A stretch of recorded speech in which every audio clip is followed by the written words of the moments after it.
आप सभी का स्वागत है अपने इस परिवार में। तो हम लोग जो है बायोलॉजी फॉर इंजीनियर्स का मॉड्यूल 1 देख रहे थे।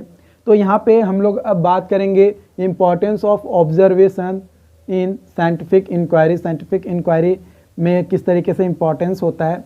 देखो, साइंटिफिक इंक्वायरी क्या है, ये एक तरीके का इंक्वायरी है या नॉलेज कह सकते हैं कि जो साइंटिस्ट एक्सप्लोर करते हैं कि हमारा वर्ल्ड या हमारा जो अर्थ पे जीव जंतु है वो कैसे जी रहे हैं। उसके लिए हम लोग जो है ट्रेडिशनल मॉडल यूज़ करते हैं, जिसकी मदद से हम लोग जो है साइंटिफिक इंक्वायरी करते हैं, जिसको जो है साइंटिफिक मेथड कहा जाता है।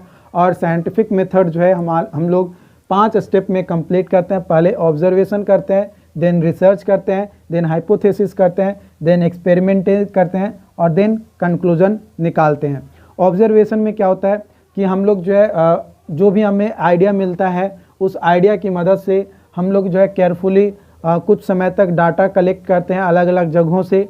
उन सभी डाटा को जब कलेक्ट कर लिया जाता है साइंटिफिक रिसर्चर के द्वारा या एक्सपेरिमेंट्स के द्वारा, तो उसके बाद हम लोग जो है रिसर्च करते हैं। अगर कुछ क्वेश्चंस हमारे अंदर हमारे माइंड्स में क्वेश्चंस अराइज होते हैं तो उन क्वेश्चंस को हम लोग जो है पूछते हैं और क्वेश्चंस को पूछने के बाद उसका आंसर जो है ढूंढना स्टार्ट करते हैं। जब आंसर ढूंढने लगते हैं तो कई बार हम लोगों को मानना पड़ता है, एज्यूम करना पड़ता है। तो आप देखे होंगे कई सारी चीज़ों में पढ़े होंगे तो इसका एजम्पशंस ये है, मतलब एजम्पशन मतलब वो चीज़ें अगर मान कर चलेंगे तभी वो चीज़ वैलिड होगा, वो प्रूफ होगा। अगर नहीं मान कर चलेंगे तो वो प्रूफ जो है हमारा नहीं होगा।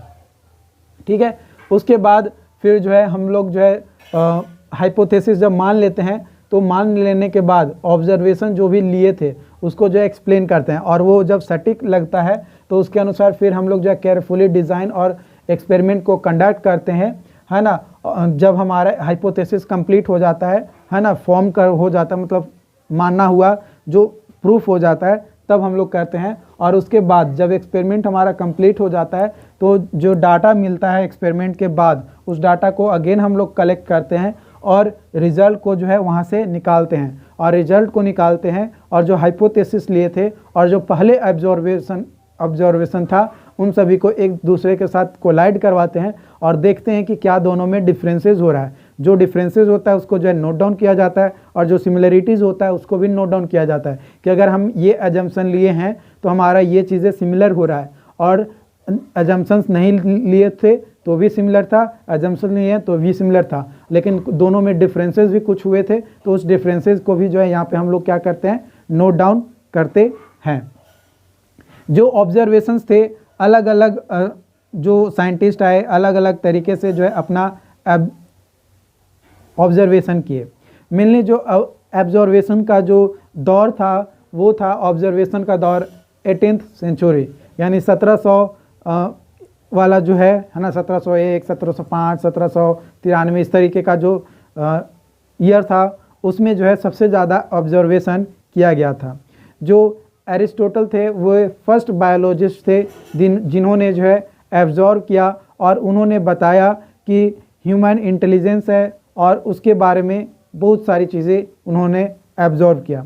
फिर कई सारे नेचुरल एक्सप्लोरर थे जिन्होंने जो है diversity and variation of plants, animals, fungi के बारे में एक्सप्लोर किए जियोग्राफिकली। एंड उसके बाद एक और साइंटिस्ट आए कार्ल, उन्होंने बताया कि किस तरीके से मॉडर्न सिस्टम ऑफ नोमेनक्लेचर्स किया जा रहा है, कैसे नाम हम लोग देंगे उसके बारे में उन्होंने बताया। फिर लेवोसियर साहब ने जो है कुछ फिजिक्स और बायोफिजिक्स को मिलाकर क्या किया, एक नए टेक्नोलॉजी और कुछ इंस्ट्रूमेंट्स का डेवलपमेंट किया एब्जॉर्व करने के बाद। फिर एडवर्ड जेनर ने जो है स्मॉल पॉक्स जो बीमारी था उसकी वैक्सीन्स की खोज किया। और फिर हेनोइका ने जो है वह क्या किया, जो एनेस्थेसिया जो है उसके लिए जो है परफॉर्म किया। मतलब अलग अलग लोग आए अलग अलग ईस्वी में और उन्होंने जो है अपना क्या दिया, ऑब्जर्वेशन दिया, अपना थ्योरी दिया, अपना हाइपोथेसिस दिया, एक्सपेरिमेंट किया लंबे समय तक और उससे एक कंक्लूजन निकाल के उन्होंने जो है दिया। उसके बाद हम लोग बात करते हैं ब्राउनियन मोशन के बारे में।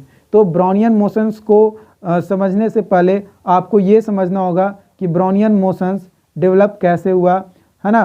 तो ब्राउनियन मोशंस जो है जब हमारा 1827 ईस्वी चल रहा था तो उसमें कुछ माइक्रोस्कोपिक रिसर्च परफॉर्म किए जा रहे थे।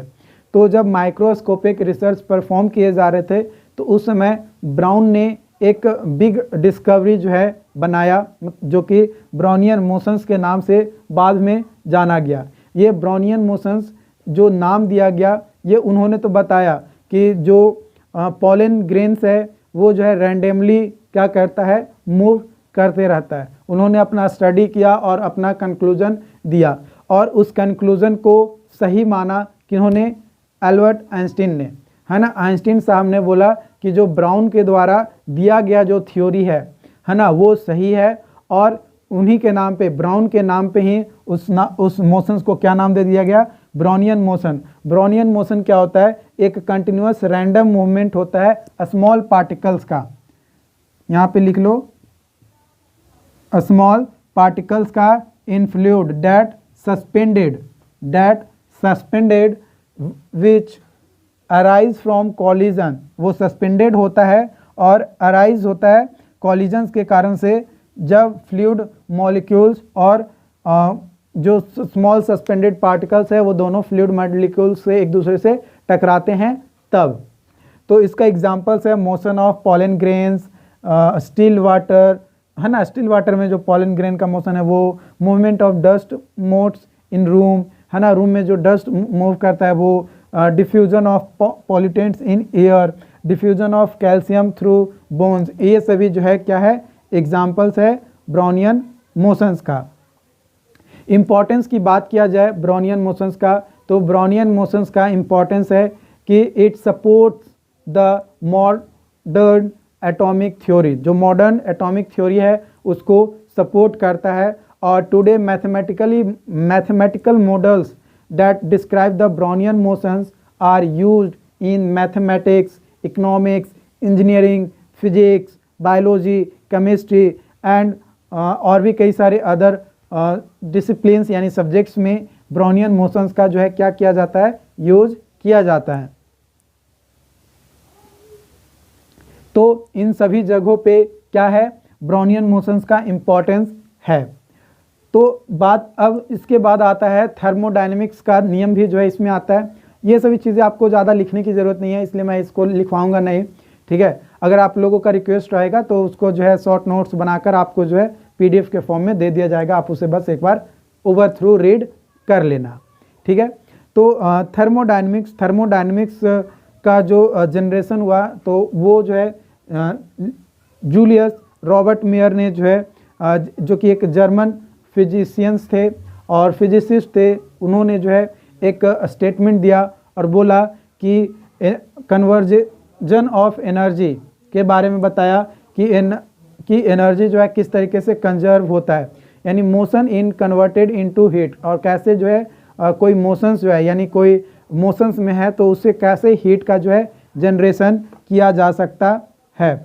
तो उन्होंने जो है क्या किया, ऑब्जर्वेशन किया, कुछ चीज़ों का ऑब्जर्वेशन किया। कब, 1840 में। कब, 1840 में उन्होंने जो ऑब्जर्वेशन किया और उस ऑब्जर्वेशन को उन्होंने जो है लिखा और लोगों के पास बताया। तो उन्होंने जो है 2 लॉ दिए थे, पहला फर्स्ट लॉ ऑफ थर्मोडायनेमिक्स और दूसरा second law of thermodynamics. First law of thermodynamics में जो है आपको बताया जाता है law of conservation of energy, energy को कैसे कंजर्व किया जाता है। और दूसरे लॉ में उन्होंने बताया कि heat flow spontaneously from hot object to cold object, है ना, हॉट ऑब्जेक्ट से कोल्ड ऑब्जेक्ट में हीट का जो है ट्रांसफ़र होता है ना। मतलब एक में बताया कि law of conservation of energy कैसे वर्क करता है और इसमें वो बताया। तो ये जो 2 नियम था ये लॉ ऑफ थर्मोडायनेमिक्स में बताया जाता है। तो यही कुछ पॉइंट्स थे जो मुझे लगा कि आपको बताना चाहिए इस चैप्टर्स में। और इसके बाद अब हम लोग एक और टॉपिक इसमें बचा हुआ है, वो टॉपिक्स आपका बचा हुआ है सेल के बारे में, कि सेल क्या होता है, सेल थ्योरी क्या होता है। तो उसके बारे में अगली वीडियोज़ में हम लोग जो है बात करेंगे।